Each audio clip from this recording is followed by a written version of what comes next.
What's up? It's Mike Lieberman for Urban Organic Gardener. I'm here to show apartment dwellers that you don't need a lot of land or a lot of space to be able to grow your own food. Okay, so self-watering container. The way a self-watering container works is there are two 5-gallon containers. You have this container in the bottom. This is the reservoir container. So in this container, you have a couple of holes around the side, which allows for air, for air to circulate through. You have a 1-pound deli container that has holes drilled through it. And what you do is you put soil into this container, put it into the reservoir container, and then you have the planting container. On the bottom of the planting container, you have some holes drilled to allow for the soil to breathe, allows for some aeration. Because it's plastic, it doesn't breathe, the soil doesn't get to breathe very well. And you have the larger hole in the center. So then what happens is you put the planting container inside, the wicking basket down there, you fill that up with soil, fill this up with soil, and then you put your plant inside. So then to water it, you have to water it into the reservoir.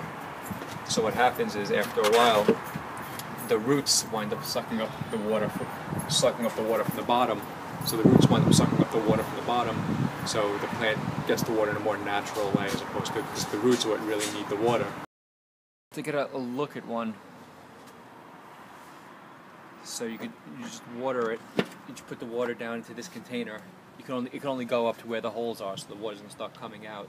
So then this wicking basket sucks up the water, gets all of that, gets that container, gets the soil wet, and then this goes over it. I'll change out the water once a week. I've gone away for 2 or 3 weeks and they've been fine. I've gone away for 4 weeks and some of them have been dead. But it depends. That's the good part about the hole. You kind of stick your finger in there and see where the water is. Like I said, I kind of water these. I'll change out the water once a week, just because the water's sitting there after a while. It kind of gets like a little stank and nasty.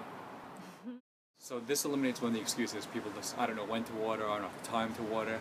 So I spend 15, maybe 50 minutes, and I have like 10 containers. I'll spend 15 minutes a week watering these. Per week.